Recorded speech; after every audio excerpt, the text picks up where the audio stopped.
Sim, pastor Napoleão, é importante nós entendermos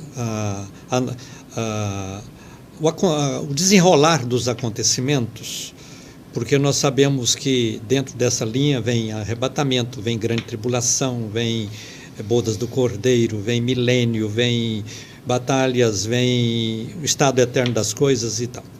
Mas eu gostaria que o irmão fizesse aí um paralelo segundo a sua interpretação, sobre a grande tribulação. Para alguns, e para nós principalmente, assembleianos, primeiro vem o arrebatamento e aí desencadeia a grande tribulação. Para outros, diz que a grande tribulação é antes do arrebatamento. E qual que é a sua opinião clara, enfatizando os fatos e mostrando informações importantes para que as pessoas não tenham dúvida quanto a isso?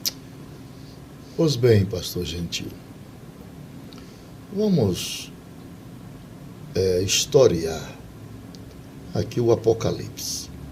Bom, o Apocalipse tem 22 capítulos. Pois bem, a igreja do Senhor Jesus, ela é introduzida no capítulo 1, e depois ela aparece nos 2 capítulos subsequentes, no 2 e no 3. E ali vem os 7 períodos da história da igreja, de Éfeso até Laodiceia. Finda-se. O capítulo 4 é uma tipologia escatológica do rapto da igreja. Aquela palavra que Deus deu a João, subi cá e mostrar-te-ei a Nova Jerusalém, é uma tipologia enfática que a igreja será arrebatada no capítulo 4 do Apocalipse. Pois bem, no capítulo 5, já não temos mais a igreja na terra, porque o capítulo 5 versa sobre o livro da redenção e os seus 7 selos. Não tem mais a igreja na terra. O capítulo 6 do Apocalipse versa sobre os 7 selos, são os sancionamentos, primeiro, do juízo divino sobre aqueles que ficaram. E começa com os 4 cavaleiros: falsa paz, guerras, fome e morte. O capítulo 7 também não temos mais a igreja, porque ali fala sobre os mártires na glória. Os capítulos 8 e 9 do Apocalipse versa sobre as 7 trombetas. E cada trombeta traz 3 juízos. São 21 juízos que as trombetas promovem na terra, sob o comando de Deus.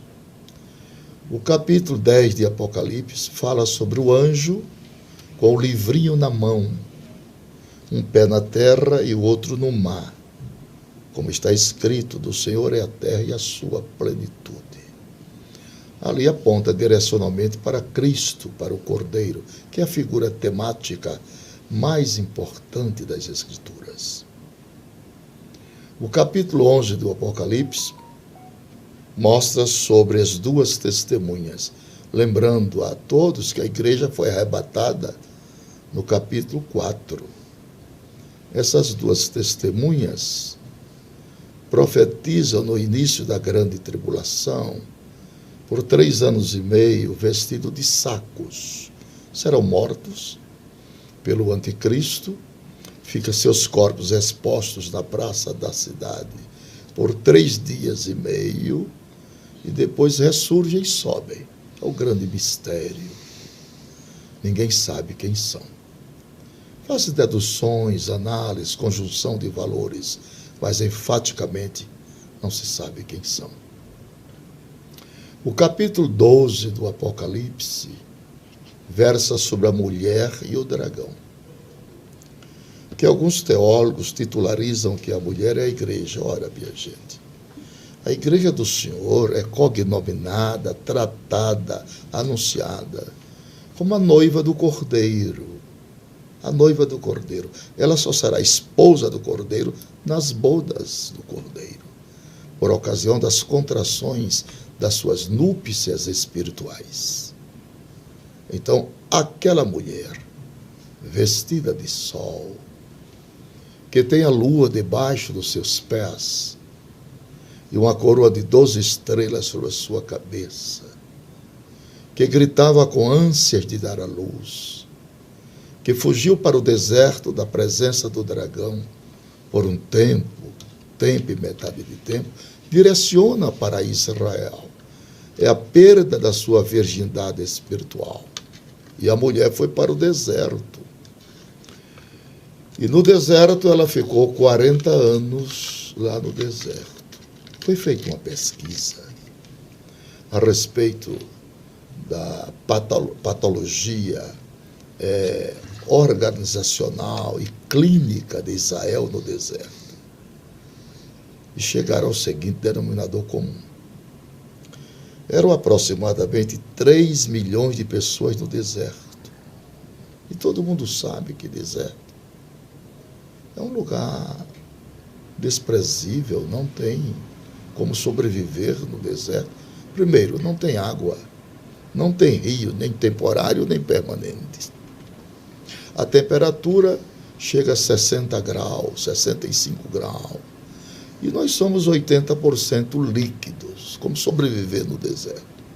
Aí que Deus coloca uma nuvem, como se fosse um grande ar-condicionado, para o povo suportar. Deus é muito providencial. E essa pesquisa foi feita pelo alto comando de oficiais generais americanos crentes. E chegaram ao seguinte denominador comum. 3 milhões de pessoas, aproximadamente, que eram 650.500 homens, fora mulheres, crianças e velhos. Então, eles precisariam, no deserto, segundo essa pesquisa, de 1.500 toneladas de alimento diária. Ora. E a Bíblia diz que Deus fazia chover o maná como semente de coentro branco da cor de bidélio. O bidélio é um amarelinho puxado mais para o branquinho, um amarelinho bem disfarçado. É a coloração do bidélio. E se Deus conhece a minha estrutura genética, Deus colocou dentro do maná, e é assim que eu compreendo, todos os derivados necessários, vitamínicos, para as pessoas sobreviverem.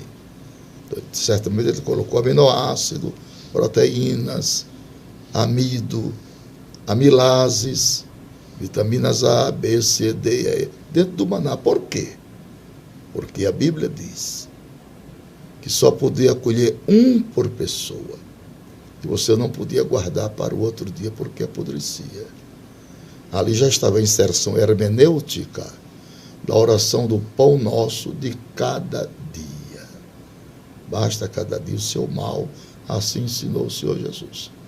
Então, se Deus conhece esta capacidade orgânica, então Deus deu maná para preencher as necessidades físicas das pessoas. E também eles precisavam da quiescência de água. O deserto não tem água. Mas sob os auspícios do toque do cajado pastoral, com autorização divina, diz os historiadores que a rocha brotou 41.580.000 litros de água dia. Uau. É muita coisa. 1.500 toneladas de maná diário, 41.580.000 litros do produto hídrico, da água. Por dia. Por dia. Mas eles murmuraram. Sim. E Deus queria matá-los. Foi quando Moisés impetrou uma ação cautelar no deserto. E foi a primeira vez que eu vejo uma criatura aconselhar o Criador. Ele deu algumas pinceladas. Que ousadia, hein? Não faça isso. O que dirão as nações em volta? Tu os trouxeste do Egito para matá-los aqui. Isso não tem graça. Aí a Bíblia versa arrependeu-se Deus do mal que intentou fazer. E foi quando Deus soprou um vento oriental do mar e nuvens de cordonizes vieram ao deserto, e Deus disse: coma carne até sair pelo buraco do nariz. Não foi assim? Então, esse Israel que está no capítulo 12 é esta mulher que foi arrebatada para o deserto. Mas havia um dragão que parava defronte da semente da mulher para lhe entregar o filho varão. E na tipologia bíblica, o dragão representa Herodes, lembra-se? Que queria matar o menino. Jesus morou em 4 lugares. Nasceu em Belém, depois mudou-se para Nazaré. Deus tem uma dívida de gratidão com o Egito. Depois foi para o Egito, para a perseguição de Herodes. E quando Herodes morreu, a Bíblia diz: do Egito chamei meu filho. Ele volta e vem para Cafarnaum, e ali ele termina o seu ministério. Então, esta mulher é Israel, não é a igreja. A igreja foi arrebatada no 4.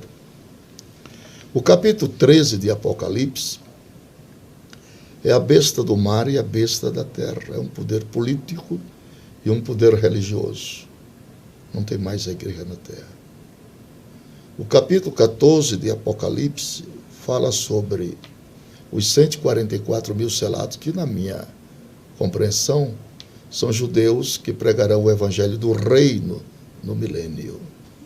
Há 3 evangelhos. O evangelho da graça, está se findando, pregado pela igreja. Temos o segundo evangelho, chamado Evangelho Eterno. Será pregado por 3 anjos na grande tribulação. Apocalipse 14, 6, 7, 8, 9 e 10. Esses 3 anjos vão pregar o Evangelho Eterno. E o capítulo 14 versa sobre esses 144 mil judeus, que serão, na minha interpretação, pregadores do milênio. O Evangelho do Reino.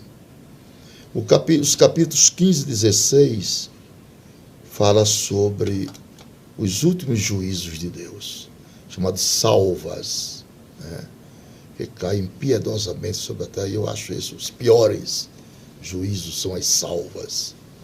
O capítulo 17 de Apocalipse, lembre que a igreja foi arrebatada no 4. Não tem nada de igreja. Não apareceu ainda. Acabou. O capítulo 17 fala sobre a mulher vestida de escarlate, que é um sistema religioso profano, né? A igreja não está aí. O capítulo 18 de Apocalipse fala sobre as 4 vozes da queda de Babilônia. A igreja não está. Agora a igreja volta a aparecer. O 19, aí ela aparece. Só que ela aparece aí nas bodas do Cordeiro. Uau. Então ela sai do 4 e entra no 19, nas bodas do Cordeiro. Aí você me pergunta: e o sancionamento desses juízos, do capítulo 5 ao 18, é para quem? Bom, a Bíblia responde. É somente as pessoas conhecerem de perto a chamada divisão dispensacional da humanidade. Então, Deus divide a humanidade em 3 grupos de povos. 1 Coríntios 10 e 32. Judeus, gentios e igreja. Os judeus são todos os descendentes de Abraão, de Isaac e de Jacó. São chamados de hebreus, Israel, filhos de Israel, ou israelitas. Os gentios são os não-judeus, chamados nações, gregos ou estrangeiros. E a igreja? A igreja é composta de judeus e gentios convertidos a Cristo, porque Paulo diz que Deus de 2 povos fez um, quebrando a parede da separação. Então, para os judeus, Jesus traz 2 credenciais. A primeira credencial é de Messias e a segunda credencial é de libertador, para fazer cessar o pecado do seu povo, Daniel 9, 24 a 27. O segundo grupo são gentios, são chamados nações, gregos ou estrangeiro.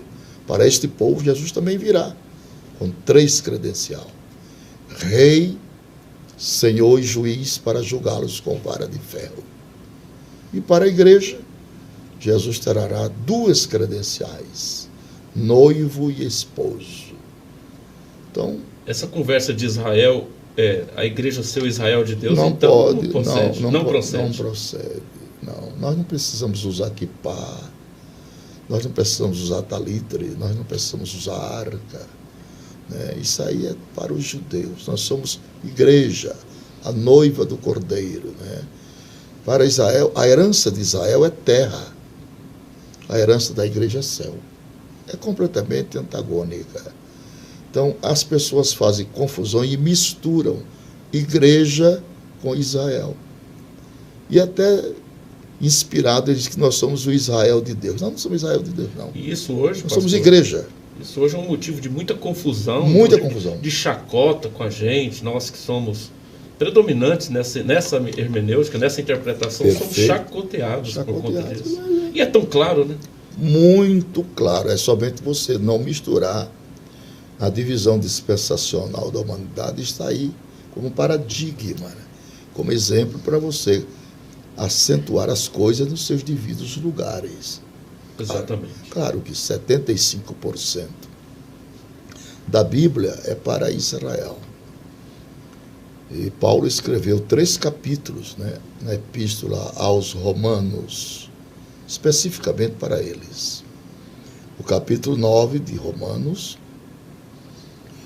mostra-nos com toda a clarividência o passado de Israel. O capítulo 10 de Romanos mostra-nos o presente de Israel. E o capítulo 11 de Romanos mostra-nos o futuro de Israel.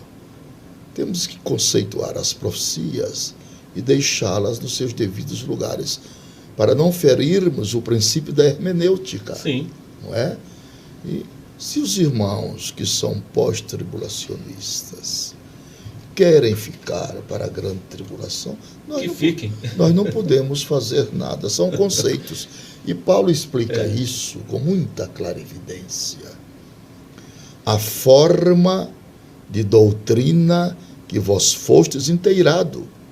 Pronto, está explicado. Pronto. Então, cada denominação religiosa tem os seus parâmetros. Uns são os pós, outros são os midos, outros são os pré. Nós somos pré-tribulacionistas e estamos bastante satisfeitos.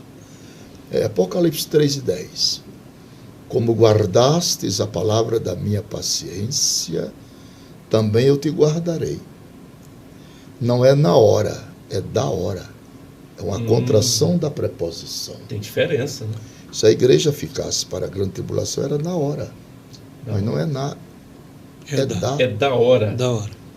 Segundo Pedro 2, 5, 6 e 7, ali mostram com muita precisão que todas as vezes que Deus vai sancionar juízos coletivos, no caso do dilúvio e no caso de Sodoma com Ló, todas as vezes que Deus vai sancionar juízos coletivos, a primeira coisa que ele faz é livrar os justos. Verdade. Sempre foi. Não houve um pingo de água enquanto Noé não entrou na arca com a sua família. Certo. Então, você que está me vendo, me ouvindo, a promessa de Deus é para você e sua casa. Eu orei 40 anos por minha família. Todos são crentes em Jesus. A palavra de Deus está de pé. Crê no Senhor Jesus Cristo, serás salvo tu e a tua casa. Se o tronco é santo, os ramos também o são. Então, os irmãos, fiquem tranquilos, continuem orando, porque a promessa de Deus é para salvar você e sua família.